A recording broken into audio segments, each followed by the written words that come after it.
Hola, hola, ¿cómo están amigos, compañeros, alumnos de Escritorio Internacional? Bienvenidos a este programa, a esta clase, a esta sesión para entender muy especial, porque vamos a compartir esta primera sesión para entender lo que pasa en el mundo, que como sabrán los que saben, los que están por acá involucrados en Escritorio Internacional, es que nuestras sesiones para entender son sesiones que son exclusivas para nuestros alumnos, para los que están desarrollando el curso de historia exponencial, que así se llama el curso que estamos desarrollando precisamente.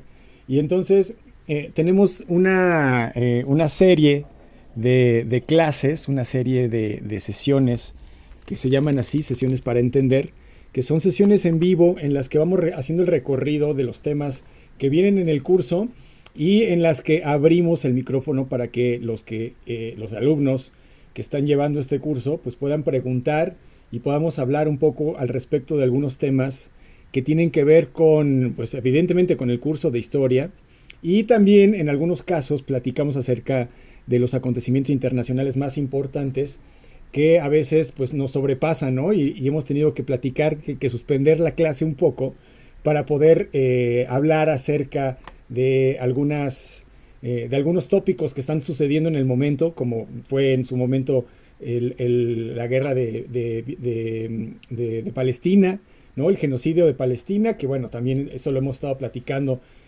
mucho alrededor, a lo largo del tiempo. Y algunas otras cosas, ¿no? Le estábamos dando una puntual perspectiva a la guerra de Rusia contra Ucrania y a todos los intereses que sobresalen con respecto a esto, ¿no? Entonces, esto lo habíamos estado desarrollando a lo largo del tiempo y me habían preguntado mucho me habían pedido de hecho que la participación de más gente para poder integrar un poco esta comunidad de alumnos de escritura internacional, y entonces decidimos poder abrir esta plataforma o abrir, digamos, esta clase para que la puedan escuchar en YouTube. Entonces esta clase va a estar, va a pasar, ¿no? La parte, el audio va a ser parte del podcast que vamos a subir esta semana en Escritorio Internacional para poder compartir esta clase, y en algún momento, pues posteriormente iremos compartiendo algunas otras reflexiones sobre la historia en particular, ¿no? En este caso vamos a concentrarnos en el tema que nos sigue, que hemos estado desarrollando varios aspectos de la historia antigua para poder entender algunos conceptos básicos de las ciencias sociales, de la materia de ciencias sociales, ¿no? La ciencia como tal, el desarrollo de las ciencias. Y bueno, ahora estábamos ya viendo los periodos de tiempo, los periodos históricos que corresponden a la perspectiva de la historia occidental, cómo ha ido pues definiendo estas temporalidades a lo largo de la historia de la humanidad. Y entonces, pues para el estudio de los que estudiamos historia o relaciones internacionales, geopolítica, ciencias sociales en general, pues ahí está ya bien definidas estas etapas, y estas etapas vamos a revisarlas muy rápidamente. Y a partir de aquí, lo habíamos dicho, estamos estudiando ya el perfil de la modernidad, de la época de la modernidad, que es la época que, bueno, todavía en esta época actual, en el 2024, todavía está en debate si existe, si no existe, si se reconoce como tal. Y bueno, nosotros le entramos un poco al debate, sobre todo para poder definir esta etapa y poder ayudarnos a diferenciar una época mucho más corta para poder analizarla mucho mejor. Entonces, a partir de 1970, más o menos, consideramos esta posmodernidad para poder analizar los hechos que a partir de ahí, de 1970, han sucedido a lo largo del planeta y que han definido pues el perfil que ahora vemos, ¿no? Esta situación tan ríspida que estamos viviendo en la actualidad, con guerras, con circunstancias, con manifestaciones, con incongruencias, con crisis. La crisis de justicia a nivel internacional es muy importante, ¿no? Esta crisis que tiene que ver con el derecho internacional. Y bueno, todas estas cuestiones que seguramente estarán al tanto de todas estas noticias que suceden, hablando acerca del llamamiento a un juicio en la Corte Penal Internacional para Benjamín Netanyahu, y bueno, todo lo que implica con respecto a esto. posteriormente estaremos platicando al respecto. Entonces, bueno, bienvenidos a todos ustedes. Los invito a que pregunten. Vamos a abrir, como dijimos, pues abrimos la posibilidad a que más personas puedan estar al tanto de estas sesiones para entender. Va a ser por tiempo limitado, no lo vamos a tener abierto todo el tiempo, pero los que vayan cachando estas series, estos programas, estos podcasts que vamos a estar integrando estas clases, pues muy bienvenidos y síganos por ahí, ¿no? Entonces los invito a que todos ellos, a todos ustedes que están participando, pues nos hagan las preguntas adecuadas, correspondientes, y si no es ahora, como dice la canción, en el futuro les vamos a resolver las dudas que tengan al respecto.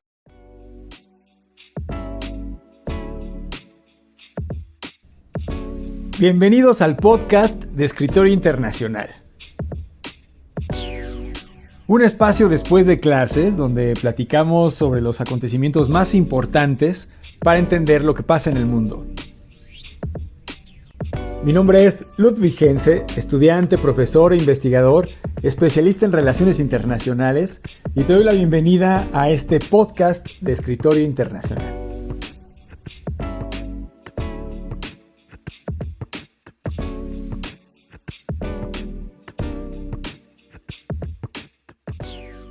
Entonces, bueno, bienvenidos a todos los de YouTube, bienvenidos a todos los que están en el Zoom, a Adu Ross, Armida, eres Adriana, ¿verdad? Adu Ross, no estoy seguro, pero bueno, bienvenidos a los que están acá, los de siempre que están del otro lado, a Dora, a Luis, aquí acaba de entrar otro personaje, muy bien, muchas gracias, bienvenidos a todos ustedes, y bueno, vamos a empezar, aquí está en el chat, si están en el chat, saludos.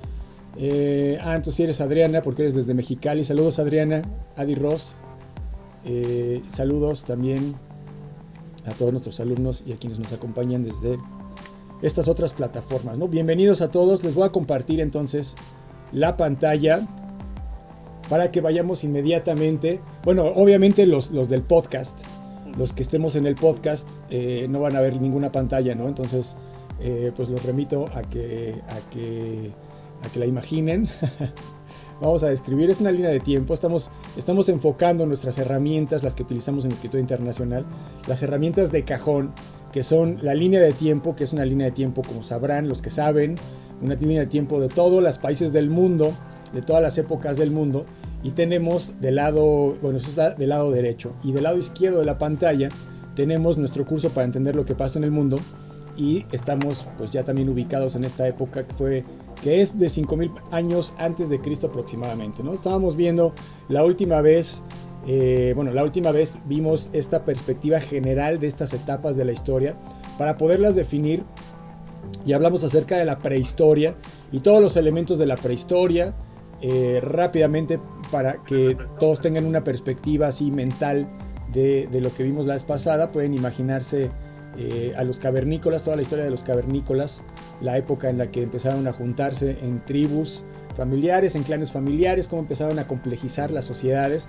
empezaron a crecer hasta el punto tan importante que le dio nombre a esta nueva etapa que es la historia. Y en la historia fue a partir de aproximadamente 5000 años antes de Cristo, o sea, hace aproximadamente 7000 años a partir de hoy, 7024 años, digámoslo así.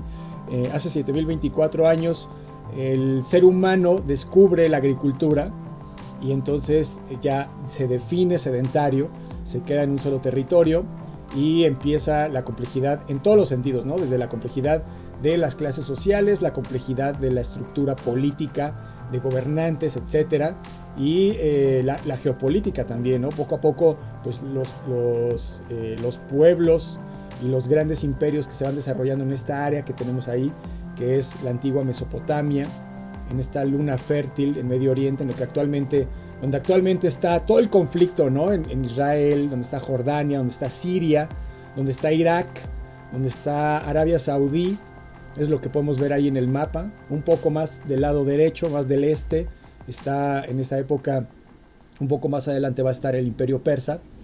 Y bueno, estamos hablando de esa región del mundo que fue el primer lugar en donde se establecieron estas grandes civilizaciones. En otros lugares del mundo hubo posteriormente también grandes civilizaciones. En América, por ejemplo, existieron los olmecas, existieron varias, ahorita vamos a ver los nombres, ¿no? De varias sociedades, imperios en América, en Perú, por ejemplo, también, en China, un poco más adelante. O sea, hubo varios grandes imperios, pero digamos que el primero a nivel cronológico, los tenemos aquí ubicados en Mesopotamia, 5.000, 4.000 años aproximadamente antes de Cristo. Y esta era la característica principal, ¿no? Que descubrieron la agricultura, se hicieron sedentarios, ya hablamos de todo eso. Y entonces comienza esta nueva etapa en la que el ser humano pues requiere de mayor atención.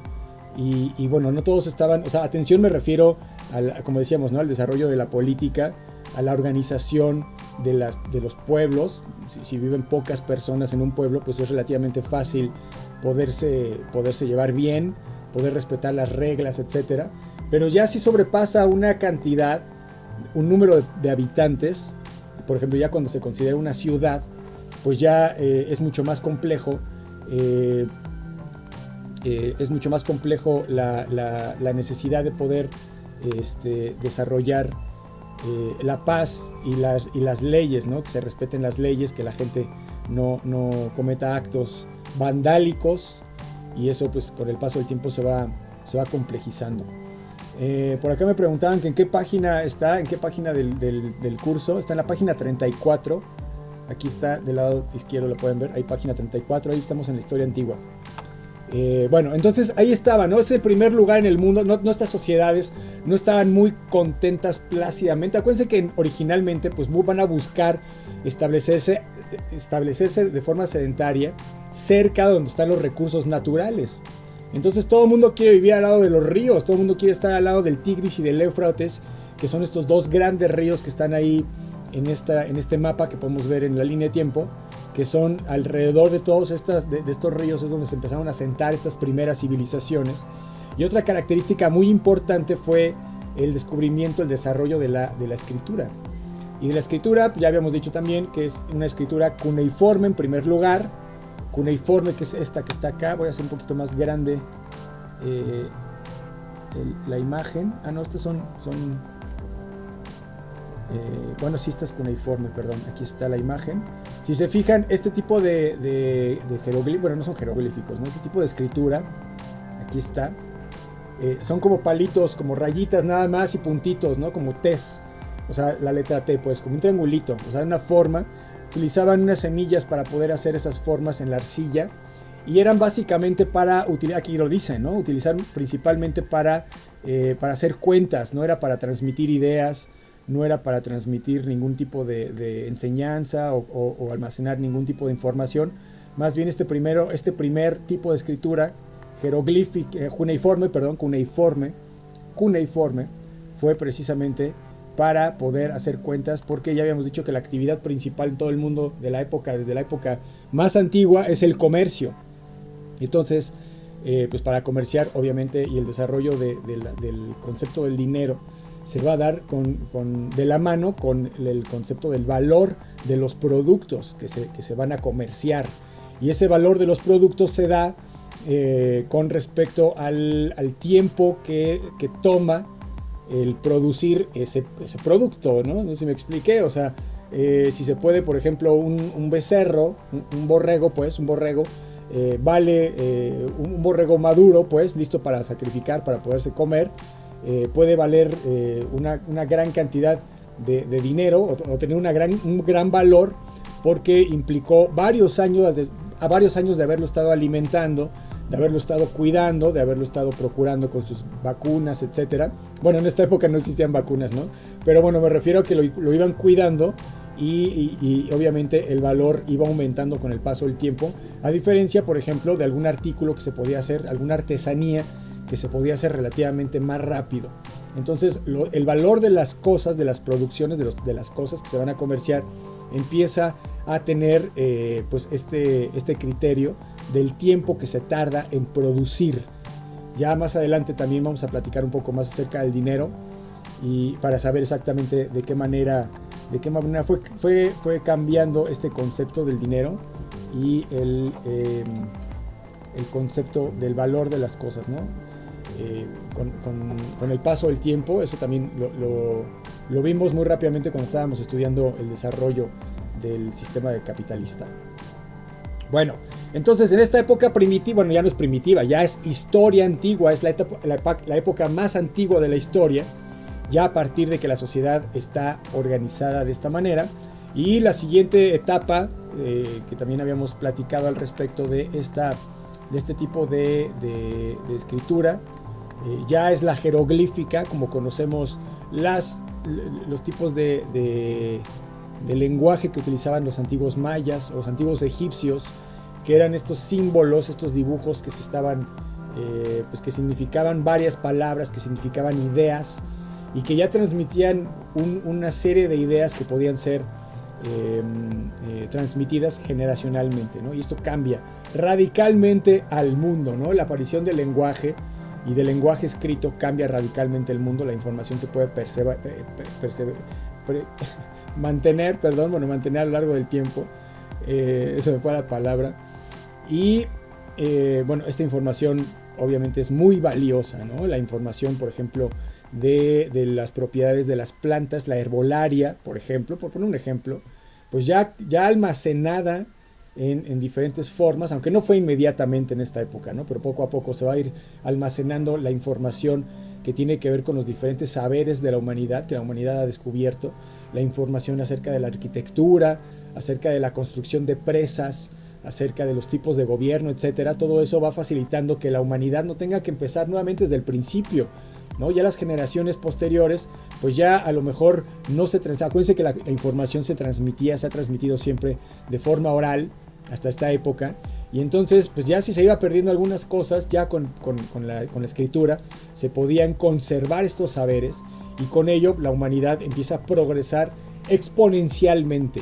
Es muy importante esto, ¿no? Exponencialmente, ya nada a partir de la aparición del ser humano, pues va a ser un crecimiento de a poco, ¿no? Sino que va a ser exponencial, porque estos avances, esta intervención del ser humano, pues va a permitir que los cambios se hagan cada vez más rápidos. Aunque en esta época, evidentemente, pues no se notan cambios tan rápidos. Estamos hablando de hace 5,000 años y del tiempo que tardó en que poco a poco fueran aconteciendo los cambios, ¿no? Hasta la época actual, que ya tenemos una inmediatez que espanta, ¿no? Porque ahorita ya lo que está de moda esta semana ya no está de moda la siguiente semana, ya los demás ya dicen que es algo viejo, ¿no? Y el meme ya pasó de moda, y entonces ya uno está de una forma casi intoxicante en este presente, en este 2024, en el que pues ya la tecnología hace que todo sea inmediato, ¿no? Las comunicaciones son inmediatas, etcétera, etcétera. Entonces es importante también transportarse a esta época, imaginándose el tiempo que tardaban las comunicaciones, por ejemplo, entre las diferentes, de las diferentes culturas o los diferentes imperios, ¿no? La forma en la que peleaban estos grandes imperios, que, como decía, van a buscar los mejores lugares para poder vivir, que tengan las mejores condiciones de vida, y todo esto se va a empezar a desarrollar pues con el paso del tiempo, ¿no? Ahí están. Ya hemos hablado también de la forma en la que las clases sociales se van separando, ¿no? ¿Se acuerdan que habíamos dicho que las diferentes tribus, los clanes familiares que eran pequeños en un principio, se van especializando? Estos personajes que son sacerdotes, que son chamanes, van poco a poco quedándose, digamos, definidos en una clase social, que es una clase social que se reconoce como sabia, y que poco a poco va formando parte del gobierno, y que poco a poco va formando esta parte divina, o que tiene este derecho divino de gobierno, y que se mantiene en el gobierno, ¿no? A lo largo de varias décadas, que son lo que habíamos dicho, que son la construcción de las dinastías a lo largo del tiempo, ¿no? Que son tan conectadas directamente con los dioses.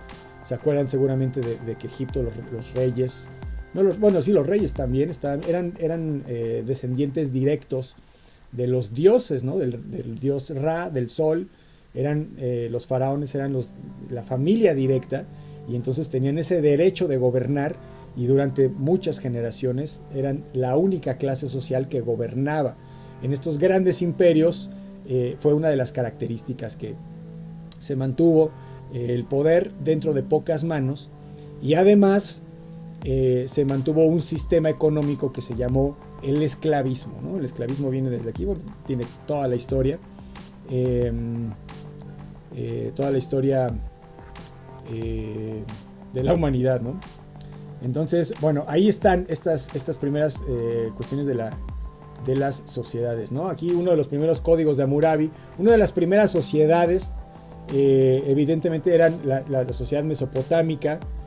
Mesopotamia era todo este valle, todo este territorio que tenemos ahí en el mapa, y dentro de este territorio vivían varios grupos de personas, los asirios, los acadios, los fenicios, un poco más del lado del Mediterráneo, por el lado donde está el Líbano actualmente, Egipto un poco más lejos, ya en África, no, en el continente africano. Acuérdense que en Escritura Internacional Egipto pues sí es continente africano, pero está dentro del territorio del Medio Oriente,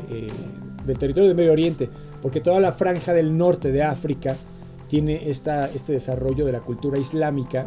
Incluso algunos de los países son repúblicas islámicas, y entonces tienen una lógica que se entiende mucho mejor si asemejamos todos estos países dentro de una misma categoría, que es la categoría de países del Medio Oriente, ¿no? Que estén en África. Y bueno, ya como paréntesis, los países que están desde la línea del norte de África hacia abajo se conoce como África Negra, y lo vemos en este otro estudio regional que es África, ¿no? Los que son alumnos pues tienen los libros de cada una de estas regiones y verán cómo Egipto lo encuentran en el texto de estudios regionales de África. Entonces, bueno, en esta época, 5.000, 4.000 años antes de Cristo, en este lugar en particular, sí había una cultura asiria, acadia, babilonia, sumeria. Ya habíamos dicho también que estaban los persas del lado del este, y los fenicios. Estas son las primeras culturas, ¿no? Las que estudiamos por default. Decimos en México, por default estudiamos estas culturas en los libros de historia de la primaria, de la secundaria, de la preparatoria, porque son los primeros que formaron estas bases de la organización social, la forma en la que controlaban a las poblaciones.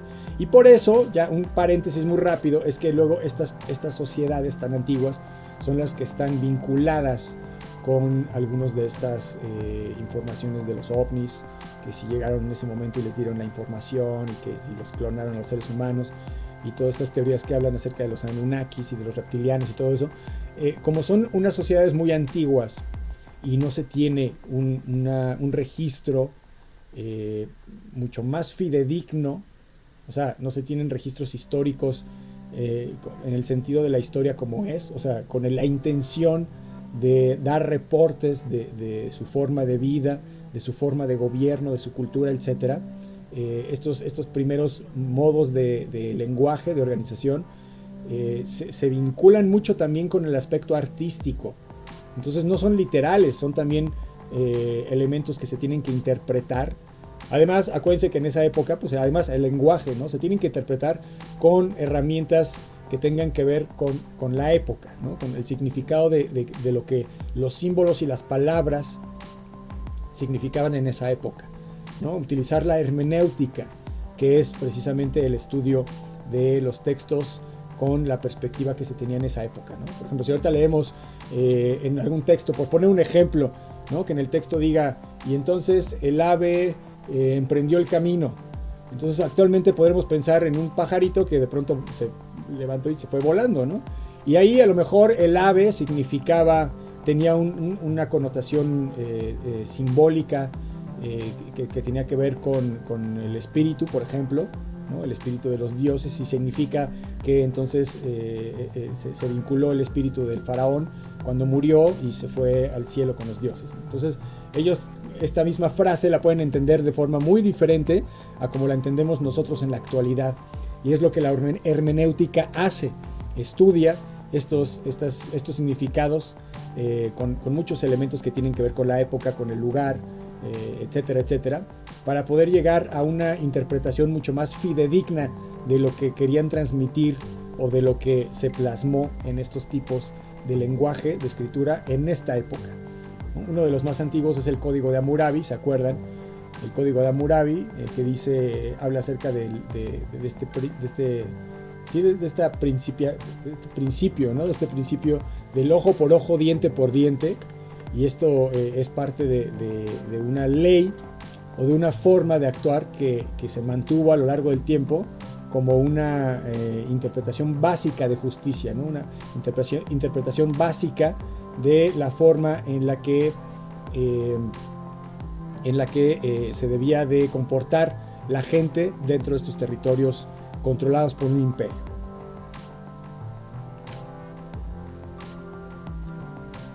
Bueno, entonces estas sociedades venían de una época más bien naturalista. Acuérdense que estaban más bien vinculadas estas sociedades con la naturaleza, mucho más vinculadas con la naturaleza de lo que ahora estamos, ¿no? Porque bueno, ya ahorita estamos muy muy alejados de la naturaleza en las ciudades y con las ideas que hemos ido acumulando a lo largo de la historia. Pero en esta época estaba muy vinculado las sociedades con la naturaleza y sobre todo con la parte espiritual. Poco a poco se van desligando de esta parte espiritual conforme las sociedades se van haciendo cada vez más materialistas.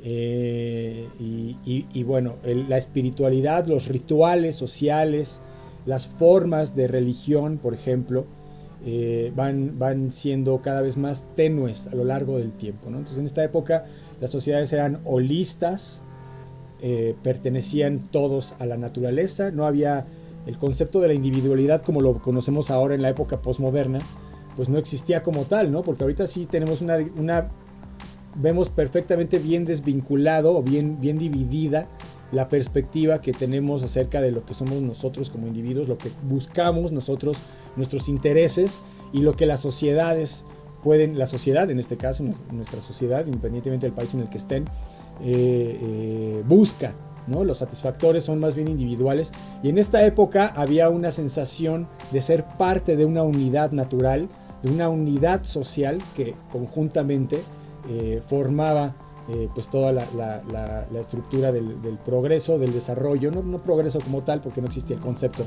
en esta época, pero sí el desarrollo y el bienestar que se buscaba para las sociedades en esta época, ¿no? Entonces, bueno, eran sociedades holistas, eran personajes que conforme se fueron, como decía, ¿no? Complejizando, van a ir requiriendo cada vez más control y establecer ciertas normas a lo largo del tiempo, ¿no? Ahí es donde viene también la evolución de los sistemas políticos del mundo, que vamos a ver también un poco más adelante.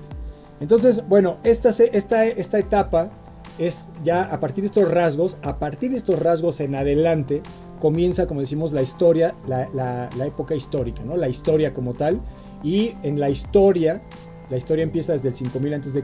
hasta hoy, y tiene varias etapas. La primera es la historia antigua, ¿no? La edad antigua, que es toda esta parte de los grandes imperios de Mesopotamia, de Fenicia, de Egipto, del desarrollo ahorita lo vamos a ver, del Imperio Romano, todo esto, hasta la época acaba la Edad Antigua y comienza la Edad Media.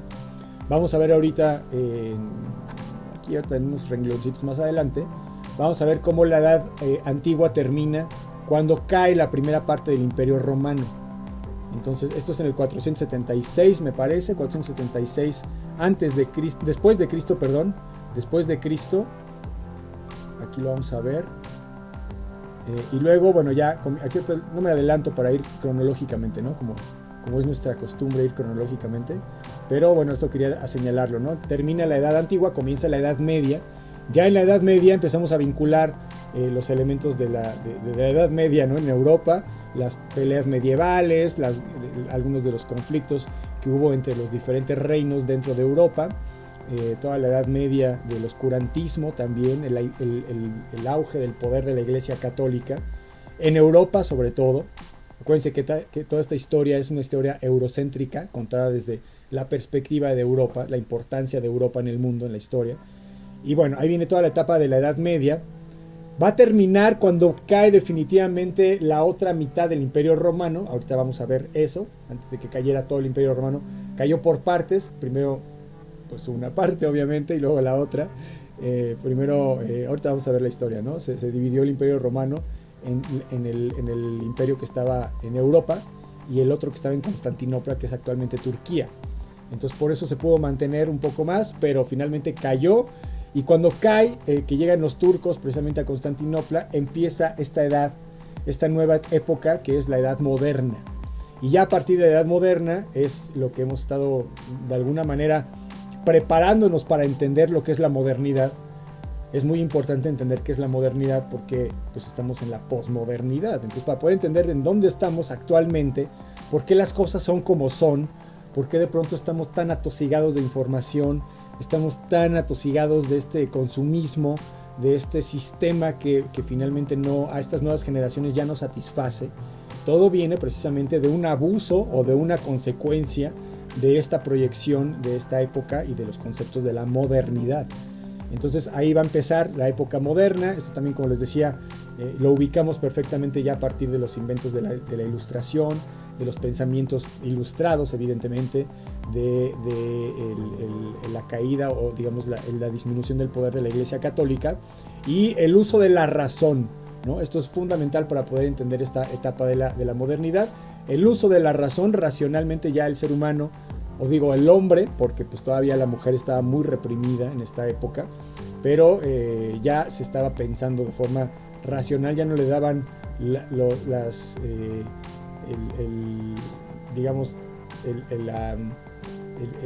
se fue la palabra otra vez, no le daban la total credibilidad de que todos los fenómenos de la naturaleza fueran a partir de Dios o se explicaran a partir de la religiosidad, ¿no? La ciencia va a empezar a desarrollarse a partir de aquí, buscando una respuesta más allá de la que la Iglesia Católica y la narrativa había propiciado hasta ese momento. Entonces viene toda la edad moderna, toda la idea de la modernidad. Acuérdense que primero, pues todas las cosas en el mundo primero se piensan y luego ya se ejecutan, ¿no? Cuando va a haber una mesa, pues primero hubo una persona que pensó en la mesa, se le ocurrió, hizo un dibujito de una tabla con unas patas ahí y después ya se hizo físicamente la mesa. Entonces en esta etapa de la modernidad, primero se está empezando a abrir la posibilidad del pensamiento sin que te quemen vivo por decir que la Tierra no es plana, ¿no? Por ejemplo. Entonces pasa mucho tiempo hasta la época de la Edad Contemporánea, que ahí también tenemos una fecha muy, muy particular, que es la Revolución Francesa o la Revolución de Independencia de Estados Unidos, en donde las ideas de la modernidad se instauran de forma física, de forma real, a nivel político, ya en instituciones políticas que las mantienen hasta la época, ¿no? Ya criticaremos si funcionan o no en la actualidad, pero digamos que a partir de ese momento, de esta época, 1776, que fue la independencia de Estados Unidos, ya en la Carta Magna de Estados Unidos, donde se reconoce la independencia, perdón, ya se reconocen también los derechos humanos, ya se reconoce la abolición de la esclavitud, elementos que tienen que ver con el pensamiento racional moderno, que era lo que exigían los intelectuales que iban saliendo de la oscuridad, del oscurantismo en esta época, y que finalmente, después de un movimiento revolucionario, pudieron instaurar estos sistemas democráticos en sus países, en Estados Unidos, y después de unos años, si se acuerdan, 1789, en Francia, en la Revolución Francesa, que va a ser el parteaguas de todas las revoluciones europeas que buscan tumbar a las monarquías representativas de la Edad Media, ¿no? De la Edad Media, donde estaban todas las monarquías gobernando. Bueno, muy bien. Sí, ahorita vamos a ver lo del Imperio. Estoy revisando el chat, perdón.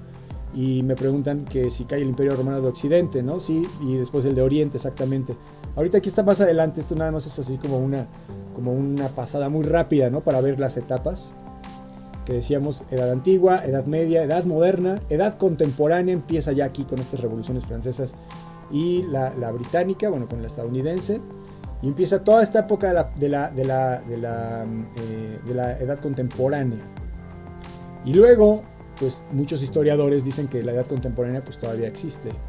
Pero han pasado tantas cosas a partir de la Segunda Guerra Mundial que muchos historiadores al mismo tiempo también reconocen que a partir de 1970 más o menos empieza una nueva etapa de la posmodernidad, que es la consecuencia de haber buscado efusivamente la búsqueda del progreso y del desarrollo de la humanidad por medio del capitalismo. Entonces esto trae como consecuencia muchas cosas. Trae como consecuencia, como decíamos, pues elementos del consumismo. Las nuevas generaciones ya traen instalado este chip del consumo, ¿no? El sentirse bien, el pertenecer a la sociedad, en muchos sentidos tiene que ver con esta posesión de cosas materiales, ¿no? El ideal, por ejemplo, el ideal que buscan los grandes imperios o digamos el imperio estadounidense, es llegar a un punto en el que puedan tener el American Way of Life, ¿no? Que es lo que exporta esta idea de tener tu casa en una zona bonita, ¿no? ¿Cómo se llaman? En una zona, se me olvidó la palabra de la zona, ¿cómo le dicen? Bueno, ahí si se acuerdan, donde están las casas, donde viven todas las familias, muy felices, tener 2 autos en su cochera, poder salir a comer a un restaurante los fines de semana, poder tener algunas actividades que les alcance para ir a la plaza comercial y comprarse cosas, ir al cine, etcétera. Es la vida soñada según esta perspectiva occidental, que es como lo que todo mundo debería de buscar. Y en esta época de la posmodernidad, cuando todo el mundo se vio embaucado de alguna manera con este pensamiento, buscando esos principios, y muchos los obtuvieron, se dieron cuenta al final que a mucha gente no le trae satisfacción real. Entonces hay una cosa que no coincide. Habíamos hablado también que la posmodernidad tiene que ver con que la humanidad se vuelve a preguntar filosóficamente si estuvieron trabajando en desarrollar la tecnología para favorecer el progreso de la humanidad, cómo es que al mismo tiempo también pudieron desarrollar las bombas nucleares que terminaron con la Segunda Guerra Mundial. Entonces hay algo que no checa y que a nivel filosófico dejó pensando a la humanidad que no era la panacea esta búsqueda del desarrollo moderno. Entonces la posmodernidad en muchos sentidos también es una crítica de la modernidad, es una consecuencia de los excesos de la modernidad y es una crítica también y es una búsqueda de sentido que entonces lo que sucede en muchos casos, también vamos a platicar de la posmodernidad muy extendidamente hablando con filósofos, bueno, hablando sobre los filósofos que desarrollan estas ideas, es un momento de ruptura con el pasado, ¿no? Se pone en crítica, se pone en juego lo que ha alcanzado la humanidad hasta este momento y entonces busca el individuo reconstruirse a sí mismo y hay otra serie de valores que también son características de la época como la cooperación y la búsqueda de narrativas alternativas, ¿no? Que no son las narrativas que las generaciones anteriores habían creído, American Way of Life, por ejemplo, esta idea de progreso. Ya en estas épocas, ahorita 2024, pues ya todas las nuevas generaciones ya no se las creen, ¿no? La gente, por ejemplo, ya sabe que el estudiar una carrera universitaria con una maestría y un doctorado no les garantiza una vida de riqueza y abundancia, ¿no? No se los garantiza. Y eso es lo que también el sistema había estado exportando esta idea, ¿no? de que la gente se tenía que alienar en este proceso de educación que a final de cuentas pues no le alcanza el mismo proceso para satisfacer a la gran cantidad de población que vive o que vivimos en este presente en la actualidad, ¿no? Entonces, bueno, esta posmodernidad abre una gran cantidad de críticas, de pensamientos, de ruptura de paradigmas y de construcción de nuevos paradigmas y de nuevos criterios que pues son para hablar horas y horas, ¿no? Pero bueno, ahí está. A partir de 1970 aproximadamente empieza todo este movimiento a nivel filosófico, decíamos, y luego se consolida, digámoslo así, a partir de 1989 con la caída del muro de Berlín y cómo se va deconstruyendo hasta llegar al punto de 1991 que cae todo el régimen socialista, se establece Estados Unidos como la única potencia súper poderosa, unipolar en el mundo, y a partir de ahí comienza ya a consolidarse esta etapa hasta en la actualidad, que vemos también ya la decadencia de Estados Unidos como imperio y el surgimiento de otras potencias, de otros países y de otras organizaciones que ya están tomando su lugar, ¿no? Entiéndase Rusia, China, India, que ya por la cantidad de personas y por la cantidad de inventos y de economía que manejan, pues ya están un poco al nivel de Estados Unidos. China está superando a Estados Unidos económicamente en estos días. Está así, un día está arriba, otro día está abajo, y con el paso del tiempo China se va a consolidar como la potencia económica mundial. Ya lo tienen previsto para 2040, así como también la mayor productora de tecnología y bueno, otras cuestiones prospectivas que también ya platicaremos en el futuro, ¿no? Entonces esto, bueno, ahí están las diferencias de estas épocas, históricas.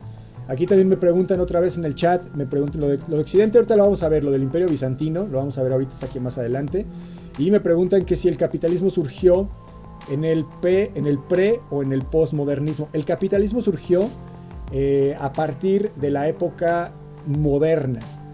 El capitalismo surgió para sustituir al feudalismo. Y acuérdense que el feudalismo estaba en la época de la Edad Media, ¿no? Imagínense a los reyes ahí en los... Vimos por acá, me voy a regresar tantito rápidamente para que vean la imagen del feudo, ¿no? Es muy, muy característico para poderlo ubicar, esta época económica. El feudo, donde todo el mundo vivía dentro del territorio donde estaba el castillo del rey. Aquí está en chiquito, pero a ver si lo encuentro acá rápidamente. El feudo era... No, vamos a tener que hacerlo más grande. Aquí, ahí está. A ver si haciéndolo un poco más grande se alcanza a ver, si se alcanza a ver un poquito, ¿no? Este es un feudo. Un feudo es así como lo hemos visto en las películas, ¿no? Del pueblito europeo, en donde vive el rey, la princesa, ¿no? Toda la gente ahí en el pueblo tiene sus borreguitos, tiene sus cosas, y vivían muy felices siendo siervos. Estaban dentro del territorio del rey, del territorio del rey, ¿no? Y también había iglesia. La iglesia era como omnipresente en diferentes reinos, y en esa época la economía era una economía feudal. Entonces existía el señor feudal que tenía o sea, era dueño de feudos que le había dado el rey a cambio de que protegiera de otros personajes, de otros señores feudales o de algunos maleantes, que protegía las fronteras del reino, y le habían dado esos territorios feudales, y esos feudos los protegía, y tenía sus siervos que estaban dentro y trabajaban la tierra y producían lo que se producía. Y acuérdense que los siervos iban a la tienda de raya, y en la tienda de raya les pagaban con comida, y entonces vivían endeudados toda la vida, por generaciones vivieron endeudados, no les alcanzaba para pagar lo que comían, y toda esa economía era así cerrada, ¿no? Era feudal, se reproducía, o se repetía, mejor dicho, en varios feudos en Europa. Y este sistema, bueno, fue evolucionando también ya en la época de la colonización. Cuando España llegó a América, por ejemplo, se instauró una especie de feudalismo. No fue un feudalismo como tal, pero porque ya había otro tipo de instituciones ya en la colonia, aunque pues eso no les quitó que explotaran y que colonizaran los territorios de América, ¿no? Pero ya había una estructura un poco diferente con respecto al sistema feudal. Y ahí estuvieron en su feudalismo. Aquí está feudalismo precisamente. Y estaba el feudalismo que empezó más o menos 400 años después de Cristo. Y ahí se fueron desarrollando en el feudo, duró un montón de tiempo hasta que llegaron los comerciantes, ¿te acuerdas? De los burgueses, que se dieron cuenta de que pues iban con su carretita de un feudo a otro, iban vendiendo cosas que no se producían en el otro feudo, pues ya se ganaban un dinero, y de pronto empezaron a trabajar de esa manera. Los comerciantes empezaron a ser cada vez más ricos, y como se hicieron cada vez más ricos, ya en ese momento fue cuando se instauró de facto el sistema capitalista. El sistema capitalista es el sistema de compra y venta de cosas. Entonces se instauró a partir de ahí, y de ahí para el real, como dicen, ¿no? O sea, de ahí hasta ahora ha tenido varias modificaciones. Ya vimos el mercantilismo, la fisiocracia, algunos elementos de cambio, de la búsqueda de los motivos de la economía. Por ejemplo, también hablamos del estado de bienestar, que si el Estado debe de intervenir en el bienestar de la población, o si debe de haber libre mercado. Y estas teorías económicas pues defienden a los que les conviene, ¿no? Obviamente. Entonces cada quien, como dicen en México, le echa agua a su molino. Cada quien defiende su perspectiva. ¿Qué es mejor? si un sistema socialista, un sistema capitalista, un sistema económico, etcétera. Y bueno, ahí está el debate, ¿no? Pero a partir de ahí, y en la actualidad, tenemos un neoliberalismo que en algunos lugares es mucho más exacerbado que en otros. En el mundo me refiero, ¿no? O sea, en México hay un neoliberalismo, digamos, de alguna manera equilibrado, sin entrar en muchos detalles, para compararlo con el neoliberalismo, por ejemplo, que vive actualmente en Argentina, donde se abrió por completo el libre mercado, y entonces ahora sí ahí tienen un neoliberalismo en el que a niveles máximos, ¿no? de economía abierta, en la que se regulan por medio de la oferta y la demanda, y el Estado ya no interviene para nada, ¿no? Si te enfermas, pues si lo puedes pagar bien, si puedes pagar el hospital muy bien, si no, no. Eso es capitalismo puro, ¿no? Algunos sistemas socialistas o algunos sistemas mixtos lo que hacen es que el gobierno pues retiene algunas obligaciones y le procura a la población hospitales, ¿no? Hay hospitales públicos en algunos países. En México, por ejemplo, tenemos un sistema que financia el gobierno de alguna manera, y ahorita, pues, por ejemplo, en Estados Unidos, donde también la salud es privada, pues si la puedes pagar muy bien, y si no, pues también muy bien. Igual la educación. Por eso hemos estado viendo ahorita actualmente muchas manifestaciones en Argentina que no están de acuerdo con esta gran privatización que se hizo en la economía argentina, ¿no? Bueno, ahí está. Vamos a ver aquí rápidamente las preguntas. Ok, estoy viendo aquí a Adriana, que nos dice acerca de cómo ha cambiado el sistema capitalista. Ha cambiado y se ha exagerado, ¿no? Se ha exagerado hasta el presente, como decimos. Los valores, incluso los valores culturales, tienen que ver con el capitalismo, ¿no? Con el modo del American Way of Life. Había una crítica que leí hace tiempo en la que se referían. ¿Se acuerdan que se había dicho que el mundo había llegado al fin de la historia? Y entonces ya se había alcanzado un cierto nivel económico y un cierto nivel político entre comillas, de estabilidad, que según esta teoría, pues ya no iba a haber grandes revoluciones que cambiaran realmente la estructura de la política y de la economía en el mundo en el futuro, ¿no? O sea, la historia ya se acabó. Ya llegamos al punto máximo de bienestar para la sociedad, y entonces ya nada más se va a repetir. Obviamente esto pues no es real, ¿no? Depende de la sociedad a la que le preguntes. Pero se hablaba mucho y se criticaba mucho este programa, esta serie que seguramente vieron o que conocen, que se llama Friends. Esta serie de los 80s, no, de los 90s, ¿no? Sí, de los 90s, 90 y tantos, empezó 98, creo que empezó la serie. Y entonces lo que mostraban era al grupo, pues, seguramente la vieron, ¿no? Se saben hasta los personajes seguramente. Es una serie que muestra el American Way of Life. O sea, ya no hay una diferencia, puedes trabajar de mesero, y había uno de los personajes que era trabajaba en una empresa y ganaba mucho dinero, y había otro personaje que era una mesera en un restaurante, en la cafetería, y entonces convivían sin ningún problema, ¿no? Realmente la economía les permitía, tanto si eres si trabajas en la cafetería, como si eres un gran empresario, o si eres un gran director en una empresa, para poder comprar lo básico, o para poder tener un nivel de vida pues que pues ya no tengas que carecer de ninguna situación, ¿no? Y entonces el objetivo al llegar en ese punto era divertirse, ¿no? Having fun. Lo que buscaban en cada capítulo era having fun, divertirse. ¿Y ahora qué vamos a hacer? Pues ahora vamos a esta fiesta. ¿Y ahora qué vamos a hacer? Pues ahora vamos a hacer otra cosa. Pero ya nada más eran como entretenimientos, ¿no? Ya no había un crecimiento del ser humano, ¿no? O sea, una búsqueda de construir, ¿no? Conocimiento, o de construir algo más allá de haber llegado a esta etapa en la que pues ya lo único que se hace es pues pasarla bien, ¿no? Y ahora vamos a este restaurante, y ahora vamos a este otro restaurante temático, y qué chistoso porque todo está hecho así como Bob Esponja, y entonces ahora vamos al otro restaurante. O sea, ya nada más era mantenernos, ¿no? Vivos, entretenidos. Y esta es una de las grandes críticas que se les ha hecho al capitalismo, precisamente, que la humanidad pues ya buscó tener su celular, y luego se distraen poniéndose uñas o poniéndose cosas que muchas veces no tienen realmente una utilidad en el mundo real, ¿no? Bueno, eso es un comentario, pero yo les quería comentar esta situación de Friends porque sí es muy, muy gráfica para poder ver lo que buscaba de alguna manera este capitalismo en esa época. Sí, bueno, hay que tener mucho cuidado con lo que me preguntan aquí en los chats porque, pues sí, o sea, acuérdense que Estados Unidos exporta la idea del American Way of Life y que tiene una maquinaria muy importante que es Hollywood.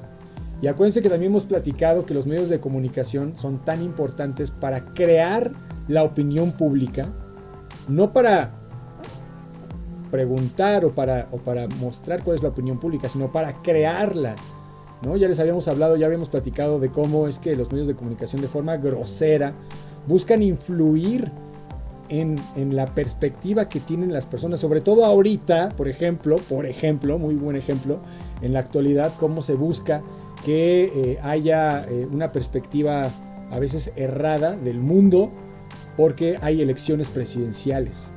Entonces los medios de comunicación manipulan, ¿no? Los medios de comunicación son privados, no son públicos. Bueno, hay algunos públicos, pero digamos que los medios de comunicación en nuestro país, en México, son privados y entonces obedecen a intereses privados. Entonces están escuchando noticias o están escuchando informaciones que pueden hacer cambiar la perspectiva de la realidad, ¿no? Les comentaba cómo en algún momento cuando estudiábamos un taller que estuvimos en una serie de estudios acerca de marketing político, veíamos cómo es cínico el marketing político, ¿no? Lo que busca es mantenerse en el poder a costa de lo que sea, de la influencia, de la guerra sucia, de buscarle trapitos al opositor, trapitos al sol, de desprestigiarlo, de lo que sea necesario para mantenerse en el poder. Y muchas veces se manejan tácticas de marketing político que nada tienen que ver con la política real, con la búsqueda de condiciones mejores en el gobierno, ¿no? Sino de tumbar al contrincante o al opositor para quedarse en el poder.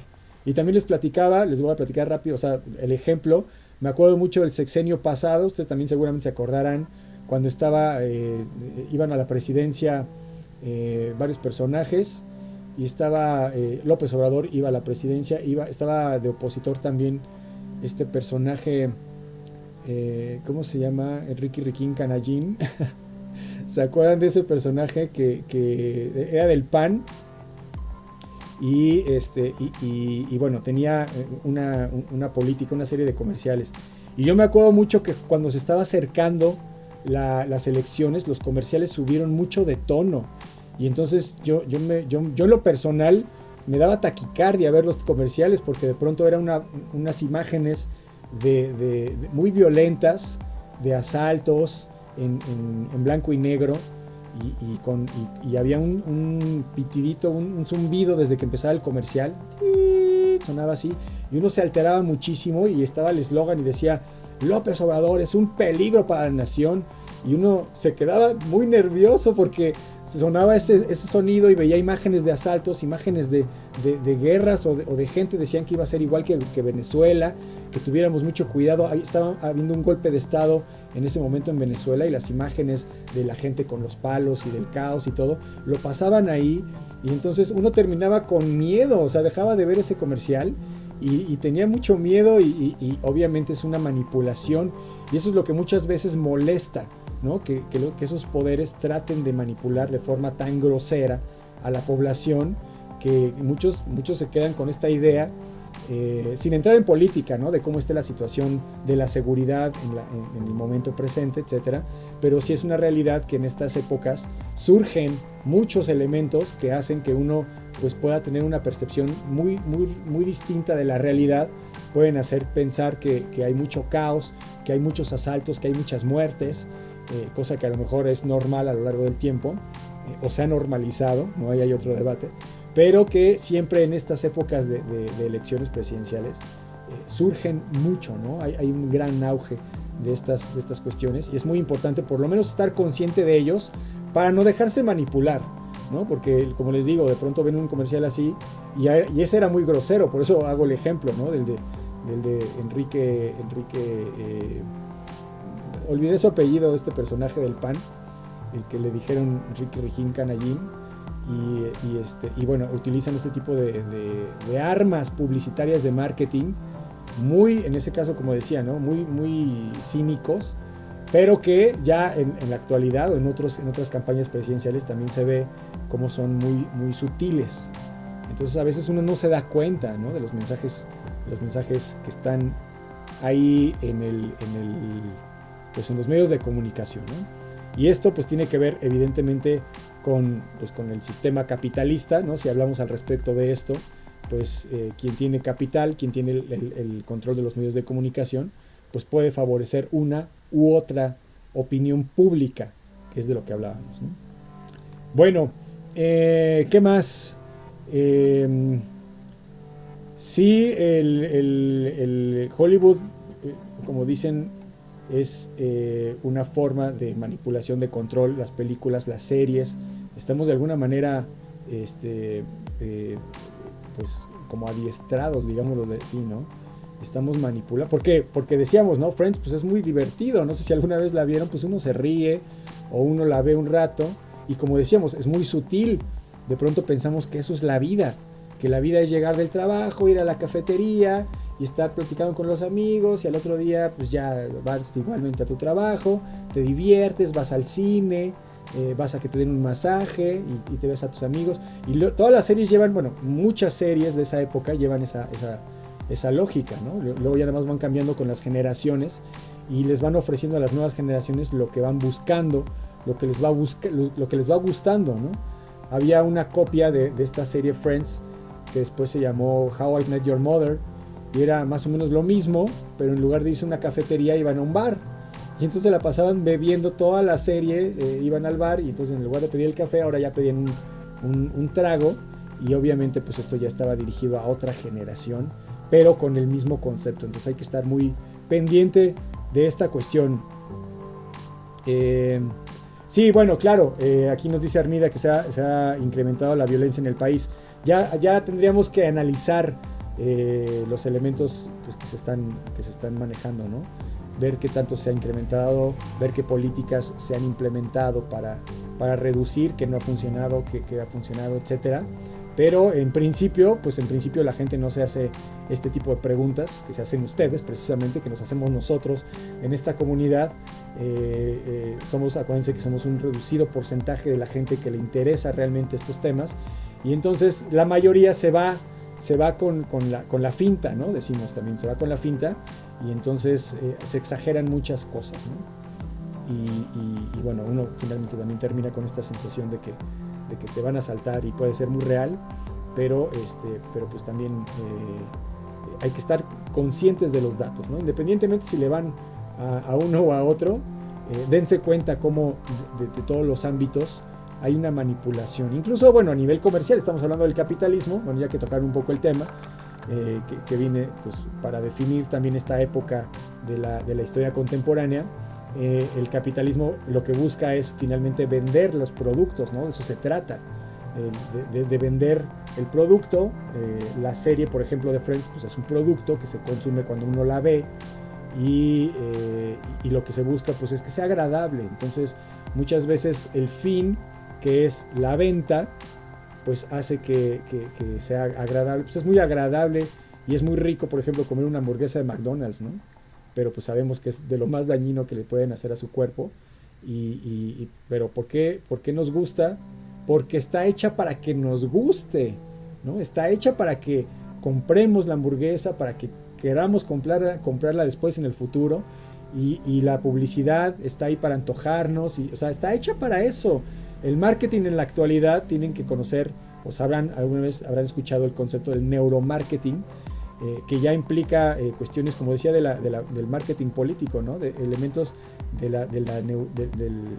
los procesos que tiene el ser humano en su pensamiento, en sus reacciones emocionales, que ya están perfectamente estudiadas para poder encaminar a que uno compre o quiera o se le antoje cierto producto con el único fin de venderlo, ¿no? De venderlo. Yo a mis alumnos en vivo les decía apenas hace poquito del ejemplo, ¿qué sería mejor para el sistema, para ustedes mismos, ¿no? El ejemplo para ustedes.